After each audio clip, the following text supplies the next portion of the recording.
One of these tracks is missing something. Can you tell which? Track A? Track B?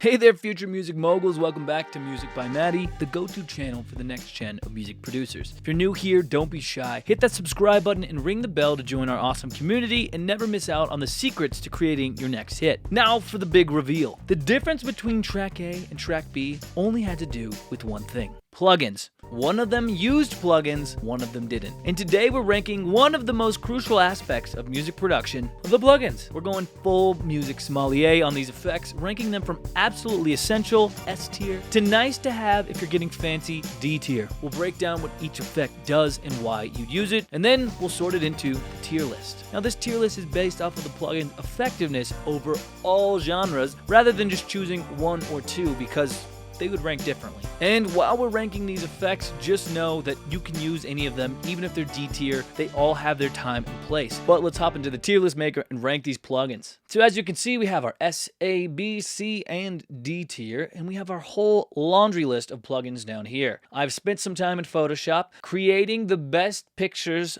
of all time ever created for each individual effect, and I've also chosen the effects I think are the most common across all genres. Start off, A-tune. If you didn't know what A-tune is, it's auto-tune. And I can't fit in all the letters onto these little boxes, so for that reason, I had to abbreviate, or abbrev for the cool kids out there, some of these words into shorter phrases. A-tune, auto-tune. Got it? Good. Where should we put you? Well, auto-tune is one of those effects that is It feels like home almost. I put it on so many of my vocal tracks, whether you realize it or not. And genres like folk, country, Americana, they're experimenting now with autotune as well, and you might not even realize it. Autotune has gotten so good at sounding realistic that it's super easy to throw on a really good singer, adjust some of the parameters, and let it ride. Just a little bit of autotune is what the doctor ordered most of the time. And for that reason, I'm going A tier. I might go S tier, however, if you're Adele or if you're Elton John, you just don't need autotune. You're just that good that putting autotune on might take away some of the characteristics and the emotionality of your voice anyway. So if you are amazing, maybe ditch the autotune. On to the next one, we have Bit Crusher. Now, if you don't know what a Bit Crusher is, that's totally fine because it's a pretty niche plugin. Bit Crusher will take parts of your waveform and turn them into squares, which sounds kind of like an 8-bit video game. Now, as mentioned earlier, this is a niche plugin, nowhere near as effective as autotune, which automatically puts it in the B tier at least. But I'm using this effect not so often. It's between C and D. D.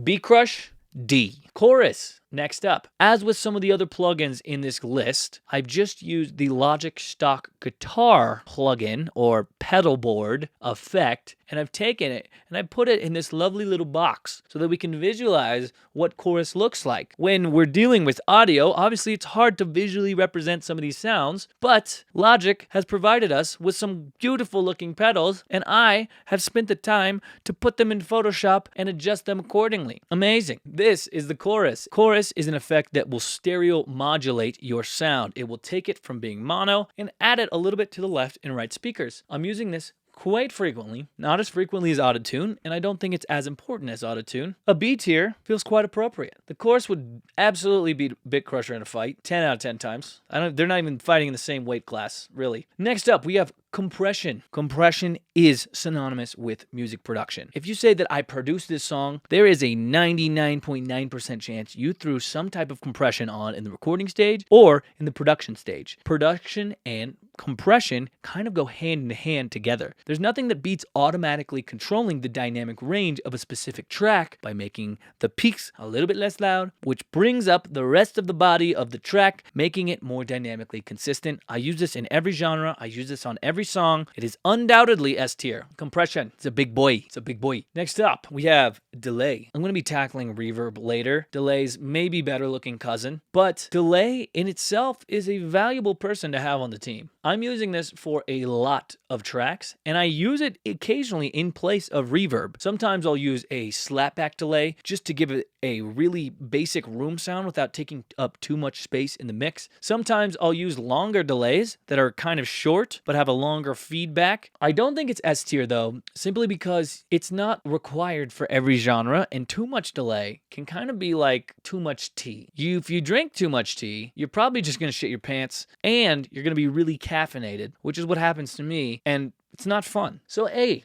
tier. Distortion. Now, once again, these are Logic pedals. I know, pretty mind-blowing. However, this distortion specifically refers to heavy distortion. The fuzz pedal is one on the right here, and if you throw on a fuzz pedal on anything, it's going to be extremely distorted. That's what I'm going for, heavy distortion. Heavy distortion has its place in heavy metal, heavy rock, heavy. I don't know if that's a genre, but I wouldn't be surprised if it is with the other plethora of genres I've never heard of that are crazy. But distortion, here we go. I don't use it as much for all of my effects, and when I do this heavy distortion, I use it very sparingly. I love it for guitars, even an occasional background vocal it's good on, but I'm not using it as much as chorus, but I am using it more than the lowly bit crusher. Gotta be C. My battery's low. Oh, shit.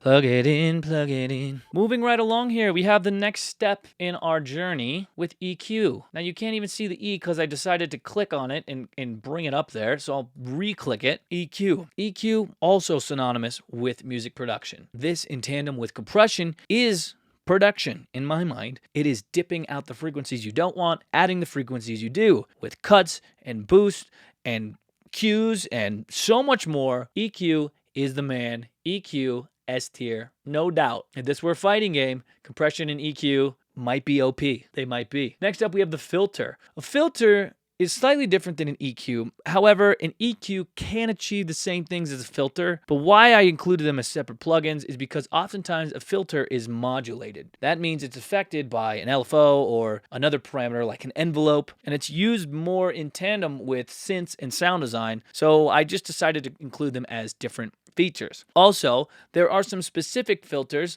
like specific formants and vowels that you can recreate with filters that would be hard to do with EQ. I mean, this is my tier list, so I made it. Stop questioning it. I think filter is where it was hovering is about good. B tier looks good to me for filter. Like I said, there are some creative things you can do with filters. Very great for sound design. I'm using them a lot, more than heavy distortion and the lowly bit crusher. B tier. Up next, we have flanger. If you don't know what a flanger is, think of a phaser, but different. Kind of more jet sounding. If you don't know what a phaser is, it's that thing that kind of has a huge resonance peak on an EQ curve and just kind of moves back and forth. It adds stereo image to your mono signal, otherwise mono signal. It just adds a little bit of width here and there, and it gives you some movement and some modulation so that your sound isn't as static. I hope that I described that good enough, but sometimes describing these sounds is extremely difficult. I've tried explaining some of these to like my parents, for example, and it is like I'm speaking a completely different language to them, which fair enough. But if you don't know what a resonance peak is on an EQ filter, like what are you really doing with your life? This, for me, I'm using it about as much. I'm using more than the bit crusher. I'll use it on a vocal to add some depth. It's great for doubling the vocals, giving it some thickness if somebody only sends you one. That's the main thing I'll use as flanger 4 specifically, but it's about the same as I would use this heavy distortion on guitars. Next up, we have the gate. Open the gate. Don't hate. Appreciate. I'm going to cut that out. The gate is our next plugin, and it is a powerful plugin to have. However, what should I rank it? Thinking about it more, I use the gate to help me with editing a lot. If I have a noisy electric guitar track with a really heavy amp, if I don't shut off this noise or put the threshold right on my gate, I'm just going to have a constant buzz in the background. And I could edit that out, but that can be really tedious and just annoying, frankly. Same with vocals. If I have a long, empty vocal, chances are there's some background noise in there because your neighbor's dog Fido barked, and I don't want that in the final recording. Instead of just clipping it out all the time, easy just to throw on a gate. And gates can be really good for creative effects as well. B tier. I'm going B tier. All right, overdrive. Where shall I go? If you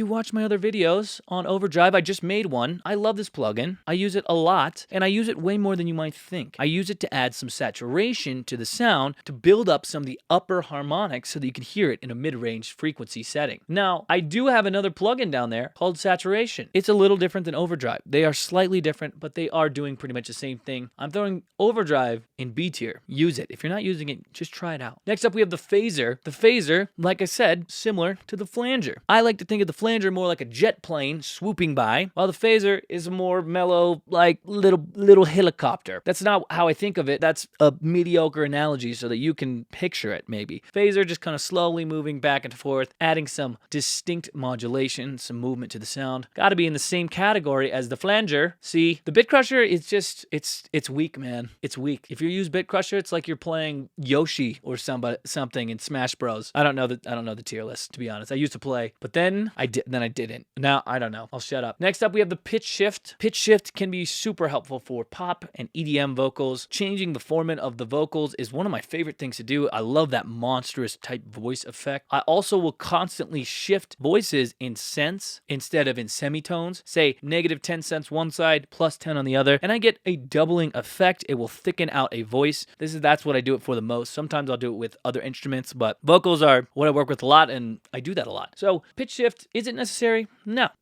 Is it better than Bit Crush? Yeah. Better than Flanger? Yeah. Is it better than Chorus? Nah. B tier. Next up, we have reverb. Reverb is amazing. Got to be A or S tier right off the bat. I think reverb is a little bit more helpful than delay. I find myself using reverb more often than I do use delay, and it's absolutely critical that you do for any track that you produce. When you record something, you see how close I am to the mic? Can you imagine if somebody talked this close to your ear? When you hear somebody, it's got all this other reverb in the room sounds before it hits your ear. So if you just talk this close to somebody, it's going to be like, get away from me, man. First of all. Second of all, you should use a reverb plugin, put it in a little bit of a space, even if it's just a tiny bit, even if it's just a smidge. S tier. I'm saying S tier. Better than delay. I use it more often. Across all genres, unbeatable. I don't know what kind of accent that was, but I said it. I said it. Next up, we have saturation. Saturation, like I said, is similar to overdrive. They might be twins, but they're slightly different. Saturation adds that analog warmth, that thickness that you didn't know you needed until you had it there, and it's adding that upper harmonics that you might not otherwise have in a sound without being overpowering. And that's why I'm putting it A tier. A tier 18. Next up, we have side chaining. Side chaining is immensely powerful, especially for the mixing people out there. I'm assuming that you do some of your own mixing. Sidechain, a great step in the right direction for that. Sidechain is when you tell one instrument to compress its sound when another plays. For example, the most common use is when the kick plays, turn the bass down. I so often use that for that specific reason so that I can mix my low end way tighter than before. Those low frequencies can be hard to mix. They're really big waveforms and they crash into each other all the time. We want them to be lined up for maximum effort, maximum volume, maximum impact. One of the maximums, you'll get it. But sidechain, I think it's going to be A. Another thing about sidechain is it creates that unique pumping effect. I love using that in my songs. So great. So good. Next up, we have tremolo. Tremolo is the effect in this particular instance. I'm talking about the tremolo that will pan a signal from left to right to left to right, all to the BPM of your track. Can be really cool if you nail it. Can also sound kind of bad if you don't. The thing is about tremolo is it's not as good as any of these B tiers, but I do think it's better than flanger and phaser. I don't know about distortion though. I don't know if I could rank these inside. I can't get that granular with this. I just can't. I gotta say it's C tier. It's gotta be C tier. And then last but not least, we have vibrato. Now, I'm looking at my chart, noticing that Bit Crusher is the only D tier, but there has not yet been a contender for D tier, the king of the losers, until right now, vibrato. Vibrato is when a sound slowly changes up and down in pitch. Most of the time with vibrato plugins, it's just alternating in volume, kind of like a squishy ball moving forward. That's what I just imagined as I squished my hand. I just don't hardly ever use it. It's usually an amp setting for guitar amps. It's so specific. It's like Bit Crusher. It's like if you're making an 8-bit video game with old-timey guitar, then maybe Bit Crusher and vibrato are going S tier. But for 95% of people out there that are never going to touch that genre, that is probably even a low percentage. You don't need them. You just don't. They're D tier, and that's that. All right, do I want to move anything around here? I think this is pretty good. Feast your eyes on this, because this is going to unlock everything. I don't think it'll unlock a bunch of things, but it is fun to talk about and chat about. If you disagree with me, I'd love to hear it in the comments below. If right now you are shaking both fists at the screen saying, why did you only put sidechain at A? It's my favorite effect. Or why did you hate on Bit Crusher? That effect is the tits. Let me know. Am I wrong? Okay, tell me in the comments. And if you want to make your own tier chart, I would love to see how they turn out. Are they going to be similar to mine? Maybe. If you'd like to, you can find it on tiermaker.com, and I'll leave a link to it in the description below. Go check it out, go make your own, and I'd love to see what you come up with. But remember, folks, while we've ranked these effects, your music is your music. If you want to toss on a flanger, on a ballad, be my guest. If you want a Bit Crusher country song, go ahead. If you found this video useful, entertaining, enlightening, hit that like button and share it with your fellow production friends. And don't forget to subscribe for more mind-blowing music tips. I make videos like this all the time, and I want to impart my production wisdom into your little brain of yours. So stay tuned. I'll be back soon. Until next time.